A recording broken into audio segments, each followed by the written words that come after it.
Draw a tree diagram to show the relationship among triangles, quadrilaterals, isosceles triangles, and polygons. All right, so we're going to start with polygons first, because we know that, right? And then we're going to go to quadrilaterals, and I'm just going to say quad. Then it has triangles. Now I know a quad shape has 4 sides, but a triangle has 3 sides. So I'm going to do a different box for him.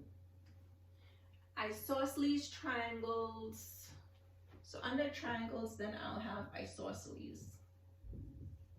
So did we do all of them? Triangles, quadrilaterals. Yep.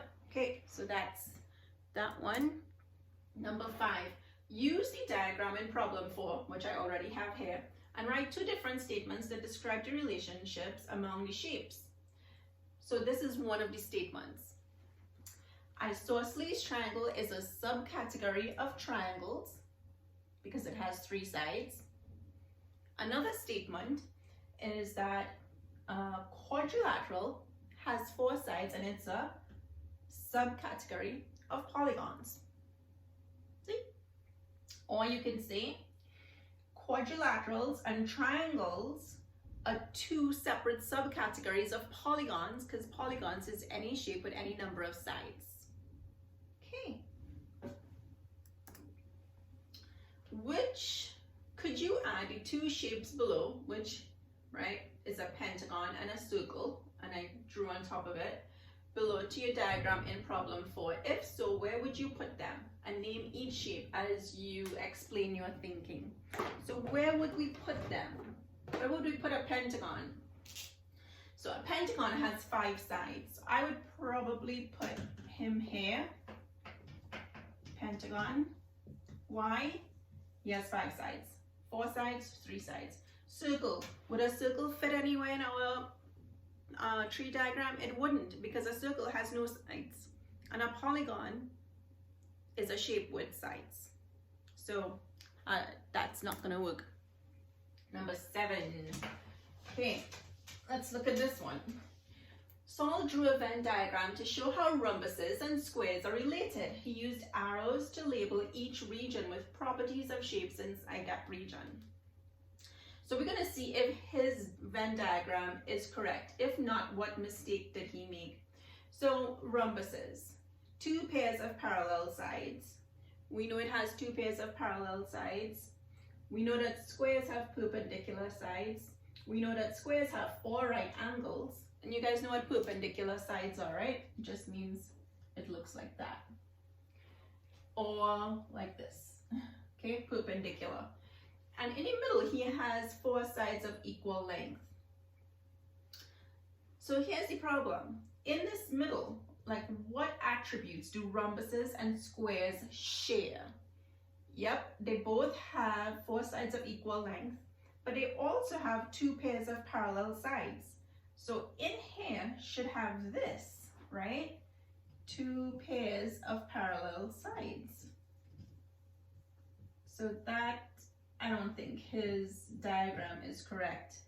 It's not correct. If not, what mistake did he make?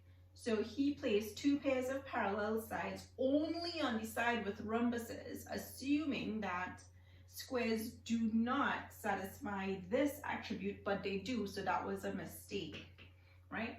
So this should be in here. So if I were to redraw this diagram, I would put a whole circle called rhombuses, and then I would do a subcategory called squares, because all the attributes of squares are a subcategory of rhombuses. So a rhombus must have 4 sides of equal length and 2 pairs of parallel sides. Squares also has those same properties. 4 sides of equal length and 2 pairs of parallel sides. In addition, to make it a square, it has 4 right angles, 4 perpendicular sides. So that's in addition. So a rhombus, right, is not a square, but a square is a rhombus. Okay, let's move on. So that's your relationship right here, okay? And let's do this last one. A regular polygon. No, a regular polygon is different from just a polygon. Keep that in mind when you read in your problems in math, if it says a regular polygon. A regular polygon has all sides of equal length. Sammy says that all squares, equilateral triangles, and pentagons can be classified as regular polygons. Is Sam correct? I don't think he's correct. Why? Does a pentagon have all sides that are equal? So let me draw that and see what that looks like. So I would do polygons, regular polygons, and inside regular polygons, I am going to put squares. That's a regular polygon. Triangles, equilateral triangles, right? And where would I put pentagons? So a pentagon would not be inside my regular polygons. Why is that? Because all the sides of a pentagon are not equal, okay? So squares and equilateral triangles are regular polygons. These two are regular polygons because they all have equal side lengths.